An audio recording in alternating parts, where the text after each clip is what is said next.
Okay, the next person to speak is Roger. Is Roger there?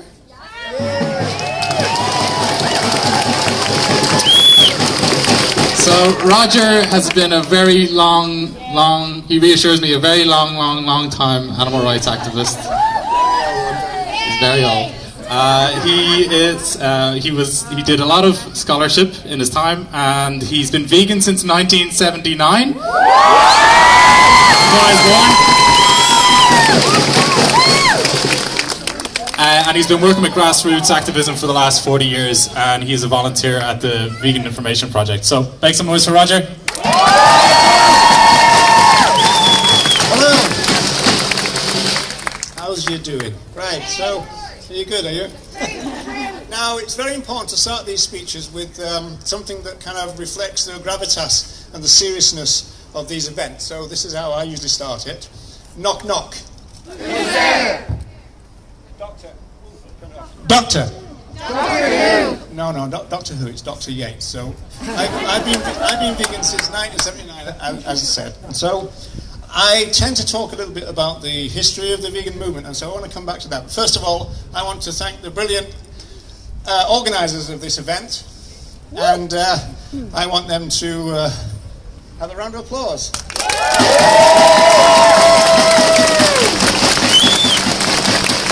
I also want to thank them for inviting me to talk, and I want them to thank them for reminding me that I was talking here, because I did kind of forget. You know, getting a bit old now. You know, vegans do get old, folks. That's the problem.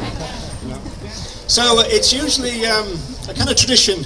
Start something like this by saying that we're in momentous times, and it is kind of an appropriate thing to say. You know, whether we think politically in terms of how weird it is to live in a world in which Donald Trump is the President of the United States, and all the kind of weirdness that's going on at the moment with Europe and Brexit and, you know, all that kind of stuff, and of course all the ramifications for Ireland with the backstop and the hardening of the border and all the political things there.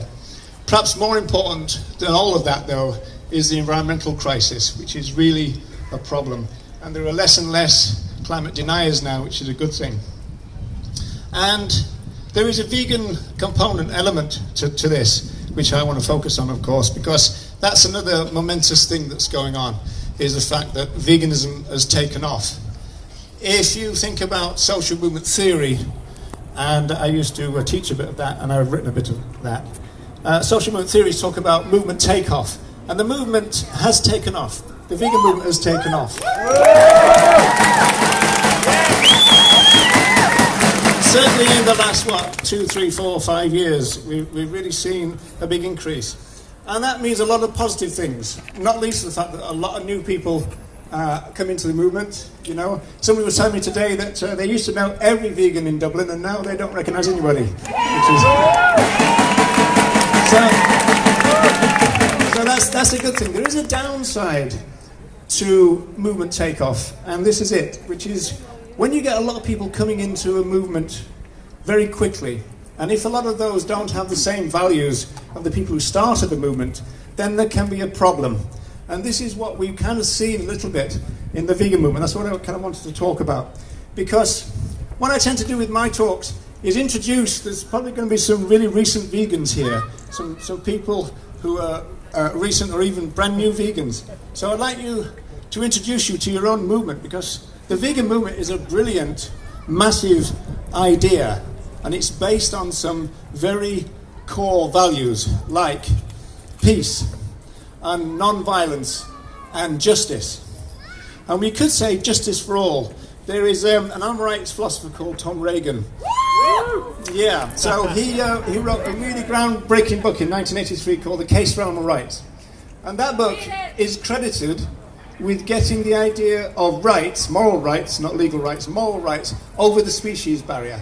The task of vegans is to get the idea of justice over the species barrier as well.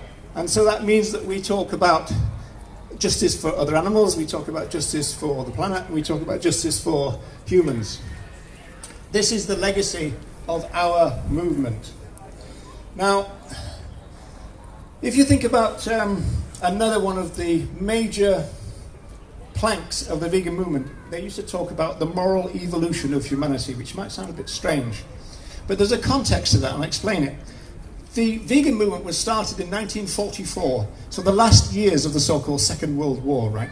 And the vegans were trying to work out why had humanity become so violent, and what could be done about that. Donald Watson, one of the co-founders of the vegan movement, probably the most famous one, and you've probably heard that name, he said that people were shattered by the events of the Second World War. They were really shell-shocked by what happened. And he was one of 3 founders of the vegan movement who was a conscientious objector, which at the time was quite a dangerous thing to do. It wasn't quite as dangerous as if you did it in the First World War, because you would get shot, but it's still quite dangerous to do in the Second World War, and he was one of the 3 that did that. So that was a very radical idea. So essentially then, during World War II, vegans declared peace. And that is a very radical thing to do. And they said that we have to work out what had happened to humanity.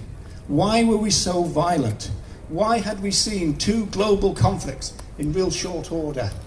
That's quite apart from all the kind of the violence that goes on anyway, sexual violence, domestic violence, etc., etc. Why had we become so violent? And they thought it was something to do with evolution. And Donald Watson said that evolution can kind of go both ways. It can be progressive, but it can be regressive as well. And he said we've got to guard against that.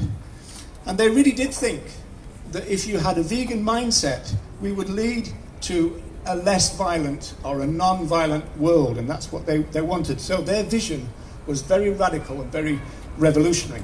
So going back to Takeoff, there are a couple of groups that concern me at the moment in the movement.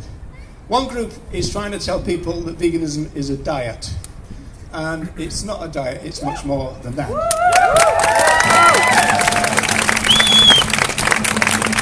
And then there's another group who are trying to say that veganism is only about other animals. Now, obviously, there is a very serious dietary aspect to veganism, and obviously, we care a lot about what happens to other animals. But that is not the full thing in relation to veganism. Those bits are part of the deal.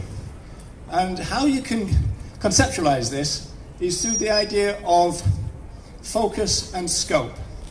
So if you think about the focus of veganism, it's always been about what I used to call human, non-human relations, or our relations with other sentient beings. That's always been the focus of veganism. That's where we focus our attention.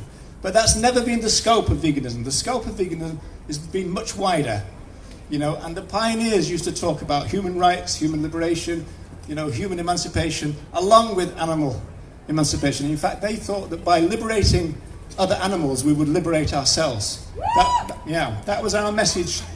That was their message to us. If you liberate other animals and bring about the values that do that, then we liberate ourselves, and we also protect the planet.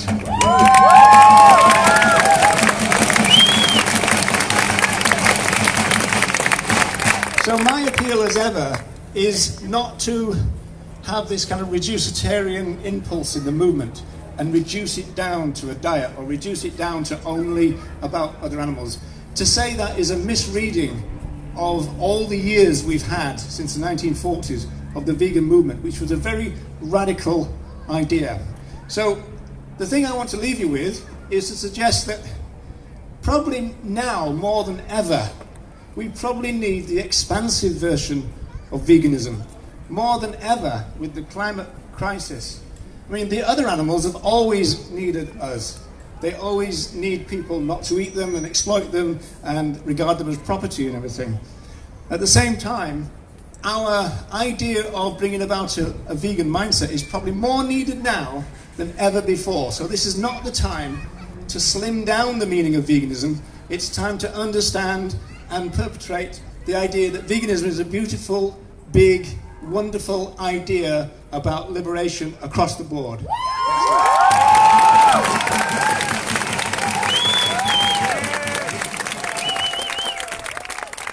Thanks, Roger. Thanks so much, Roger.